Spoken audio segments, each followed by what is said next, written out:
NIA का शिकंजा लगातार कसा जा रहा है और ऐसे में खबर यह है कि दिल्ली धमाके में शामिल व्हाइट कॉलर आतंकियों पर कड़ी कार्रवाई की जा रही है।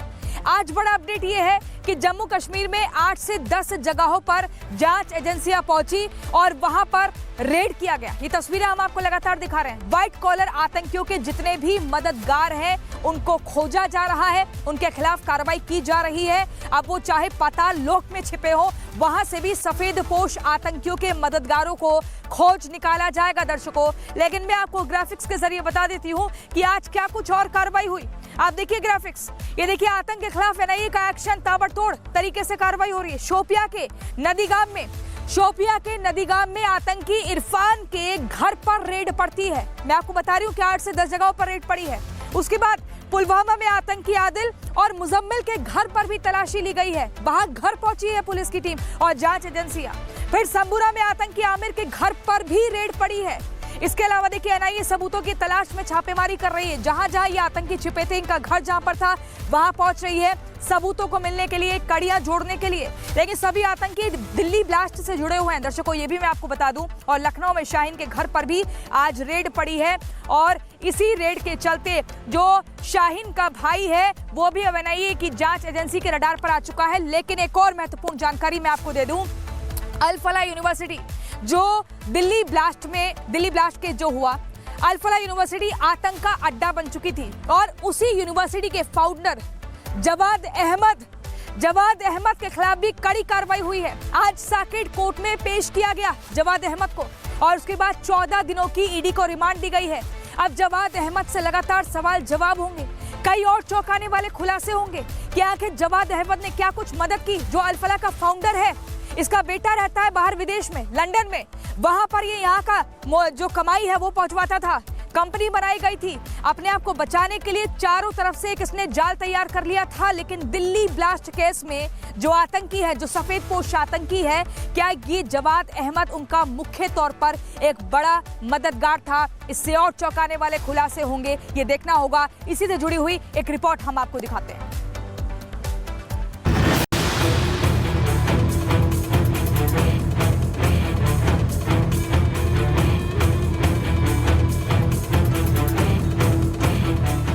दिल्ली में लाल किले के पास हुए धमाके की जांच तेज हो गई है। एनआईए लगातार दिल्ली को दहलाने वाले आतंकियों पर शिकंजा कस रही है। आतंकी शाहीन हो या फिर आतंकी मुजम्मिल और आदिल, एनआईए की पूछताछ में जिन ठिकानों का खुलासा ये आतंकी कर रहे हैं, एनआईए की टीम हर उस ठिकाने पर पहुंच रही है। आतंकियों के मददगारों पर ताबड़तोड़ एक्शन लिया जा रहा है। दिल्ली धमाके में शामिल हर उस आतंकी अड्डे की तलाशी ली जा रही है जहां आतंकियों का परिवार या आतंकियों के मददगार रहते हैं। क्योंकि दिल्ली धमाके में शामिल व्हाइट कॉलर आतंकियों का नेटवर्क कोई मामूली नेटवर्क नहीं है। पाकिस्तान में बैठे जैश और अलकायदा समेत सीरिया और इराक में बैठे आईएसआईएस आतंकियों से गिरफ्तार किए जा चुके आतंकियों के लिंक्स का खुलासा हो चुका है। इसीलिए देश के अलग अलग हिस्सों में एनआईए का ताबड़तोड़ एक्शन जारी है।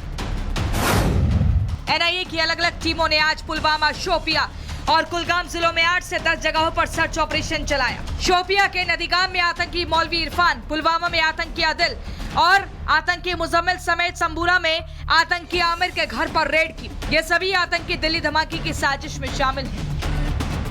I-20 कार में धमाका करने वाले आतंकी उमर नबी के साथ जसीर बिलाल वानी उर्फ दानिश के घर पर भी छानबीन की गई। जसीर बिलाल वही आतंकी है जिसने भारत में हमास की तरह विध्वंसक रॉकेट और घातक ड्रोन से हमले का प्लान बना रखा था। रेड फोर्ट ब्लास्ट की अगर हम बात करें, उसके बाद जो कनेक्शन सामने आए हैं किस तरह से, चाहे हम कश्मीर घाटी की बात करें, जो डॉक्टर्स है, डॉक्टर्स जिनको हम बता सकते हैं, उनका कनेक्शन कश्मीर घाटी में जो है वो सामने आया है। और उसके साथ साथ अगर हम बात करें किस तरह से आज सुबह नेशनल इन्वेस्टिगेशन एजेंसी की तरफ से जो है छापे कार्रवाई को अंजाम दिया गया है। जो रेट्स की अगर हम बात करें, इन रेट्स में जो है अभी तक कुछ ऐसे इलेक्ट्रॉनिक गैजेट्स के साथ साथ कुछ ऐसे डॉक्यूमेंट्स स्पेशल इन्वेस्टिगेशन एजेंसी को पहले मिले थे। और उसके साथ साथ इनके घरों पर अगर हम साउथ कश्मीर पुलवामा या उसके साथ साथ अनंतनाग या काजीगुंड की बात करें, जहां नेशनल इन्वेस्टिगेशन एजेंसी की तरफ से रेड की गई। जम्मू में एनआईए की कार्रवाई में जांच का सबसे अहम ठिकाना रहा शोपिया का हरमैन इलाका, जहां एनआईए की टीम ने दिल्ली धमाके के आरोपियों के संपर्क में रहने वाले मौलवी इरफान के घर पर रेड की और घंटों तलाशी ली। सूत्रों के मुताबिक एनआईए को शक है कि मौलवी इरफान ही वो कड़ी है जिसका संपर्क दिल्ली ब्लास्ट के आरोपियों और साजिश के मास्टरमाइंड और उसके संपर्क में रहने वाले लोगों से है। एनआईए की एक टीम आज आतंकी डॉक्टर शाहीन उर्फ मैडम सर्जन के लखनऊ वाले घर भी पहुंची थी। लखनऊ में एनआईए की टीम ने आतंकी शाहीन के पिता और भाई से करीब 6 घंटे तक पूछताछ की। सूत्रों के मुताबिक शाहीन के पिता और भाई से अलग अलग पूछताछ की गई। एनआईए अधिकारियों ने पूछा कानपुर से शाहीन का क्या कनेक्शन है, शाहीन बार बार कानपुर क्यों जाती थी, यूपी के किन जिलों में शाहीन ज्यादा जाती थी, घर पर शाहीन से कौन मिलने आता था, क्या घर में भी शाहीन बाहरी लोगों के साथ मीटिंग करती थी, शाहीन ने आधार कार्ड में एड्रेस बार बार क्यों बदला। बताया जा रहा है कि इस रेड के पीछे एनआईए के हाथ लगे वो संदिग्ध चैट, डिजिटल ट्रेल और फोन लोकेशन के सबूत हैं जो दिल्ली धमाके के बाद एजेंसियों को मिले हैं। इन सबूतों के आधार पर ही एनआईए आतंकियों के संदिग्ध रिश्तेदारों और पड़ोसियों के बयान दर्ज कर रही है। एनआईए ने शाहीन के भाई के मोबाइल को भी खंगाला है। एनआईए की टीम व्हाइट कॉलर आतंकियों के गठजोड़ का पूरा भंडाफोड़ करने के लिए कई शहरों को जोन में बांटकर काम कर रही है। इसमें यूपी से लेकर जम्मू कश्मीर के शहर शामिल हैं।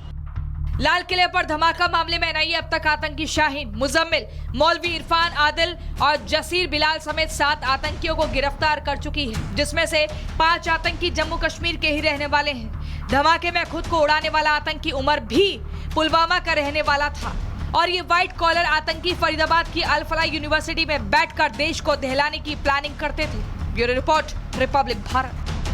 एनआईए का शिकंजा लगातार कसा जा रहा है और ऐसे में खबर यह है कि दिल्ली धमाके में शामिल व्हाइट कॉलर आतंकियों पर कड़ी कार्रवाई की जा रही है।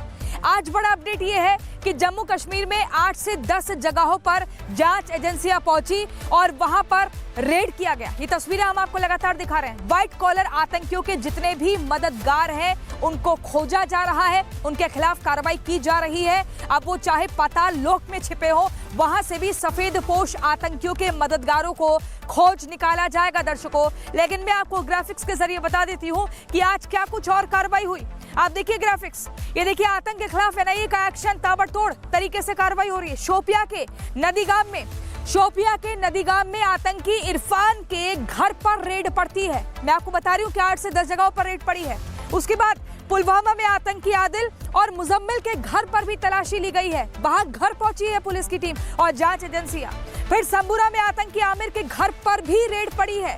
इसके अलावा देखिए एनआईए सबूतों की तलाश में छापेमारी कर रही है। जहां जहां ये आतंकी छिपे थे, इनका घर जहां पर था, वहां पहुंच रही है सबूतों को मिलने के लिए, कड़ियां जोड़ने के लिए। लेकिन सभी आतंकी दिल्ली ब्लास्ट से जुड़े हुए हैं। दर्शकों, ये भी मैं आपको बता दूं। और लखनऊ में शाहीन के घर पर भी आज रेड पड़ी है और इसी रेड के चलते जो शाहीन का भाई है वो भी अब एनआईए की जांच एजेंसी के रडार पर आ चुका है। लेकिन एक और महत्वपूर्ण जानकारी मैं आपको दे दूं, अल फलाह यूनिवर्सिटी जो दिल्ली ब्लास्ट के जो हुआ, अल फलाह यूनिवर्सिटी आतंक का अड्डा बन चुकी थी और उसी यूनिवर्सिटी के फाउंडर जवाद अहमद के खिलाफ भी कड़ी कार्रवाई हुई है। आज साकेत कोर्ट में पेश किया गया जवाद अहमद को।